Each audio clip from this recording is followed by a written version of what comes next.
오늘은 97 공급 대책으로 앞으로 일어날 일들과 제 생각을 여러분들과 공유해 보겠습니다. 고작 구독자 100명도 안 되는 유튜버가 하는 이야기를 정부 관계자가 신경도 안 쓰고 합니다. 그래도 몇 명 안 되는 제 구독자와 지금 시청해 주시는 여러분들을 위해서 솔직하게 말씀드리겠습니다. 3기 신도시를 LH에서 100% 모두 직접 시행한다면 아마도 여러분들한테 인기 있는 자이, 힐스테이트, 레미안, 기타 등등은 볼 수 없을 겁니다. 아니, 도급형 민간 참여 사업으로 민간 브랜드 아파트 들어온다며. 라고 하시겠죠. 물론 도급형 민간 참여 사업 하겠죠. 이군 기업들입니다. 예를 들어 정부 또는 LH, 한국철도공사 등에서 발주하는 토목사업은 이익률이 5% 정도입니다. 그마저도 나라에서 줄 돈 안 주고 제가 지시한 건 맞지만 돈은 못 주니 필요하시면 소송해서 받아가세요. 라고 하는 국가기관도 있습니다. 그런데 민간 재건축 재개발에서 인기 있는 브랜드 기업들이 겨우 5%의 이익을 남기자고 도급형 민간 참여 사업을 할까요? 그것도 발주처의 갑질을 감당하면서요? LH에서 직접 시행하면 문제가 그것만은 아닙니다. 공공임대와 공공분양 중 이재명 정부는 분명 공공임대를 많이 분양할 것입니다. 공공분양도 일부는 있겠지요. 공공분양은 민간분양과 다르게 소득 기준이 있습니다. 대략 3억 5천만 원 정도입니다. 많은 분들이 3기 신도시 민간분양을 기다리며 준비했을 텐데요. 그분들의 노력은 물거품이 되는 겁니다. 그리고 3기 신도시를 베드타운으로 만들 계획이 있습니다. 부진의 자족용지 798만 제곱미터를 주택용지로 용도 전환을 하는데 아마도 기껏해야 아파트 3동 정도 들어올 크기의 용지일 것입니다. 거의 대부분이 나홀로 아파트일 것입니다. 진짜 정말로 다시 한번 이야기하는데 국민들이 원하는 건 24평형, 33평형의 커뮤니티가 잘 되어 있는 대단지 아파트입니다. 이런 대책을 만든 정부 관계자는 본인이 자식들과 함께 분양받아서 살라고 했으면 좋겠습니다. 2026년 공공택지 분양 예정 물량입니다.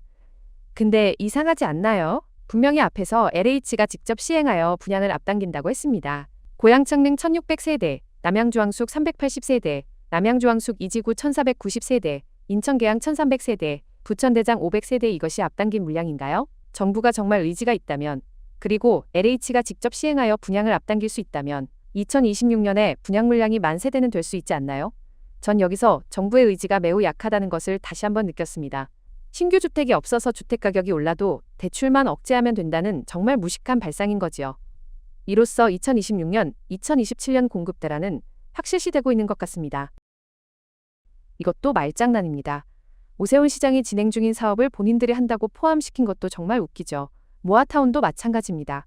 문재인 정부 시절 8.4 공급 대책에 나온 태릉CC, 정복 와천청사 등 지금 분양한 곳 있나요? 단 한 곳도 없습니다.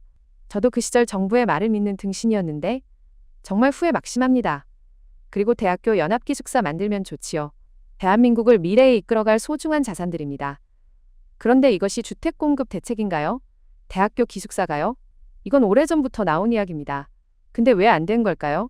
지역이기주의 때문입니다. 근데 이걸 공급 대책이라고 갖고 온 정부 관료들. 일 좀 잘합시다. 재건축 재개발 활성화요? 재건축 재개발의 분양이 왜 줄어들었을까요?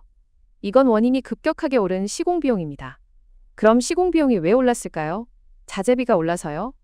아닙니다. 2017년부터 급격하게 오른 최저임금입니다.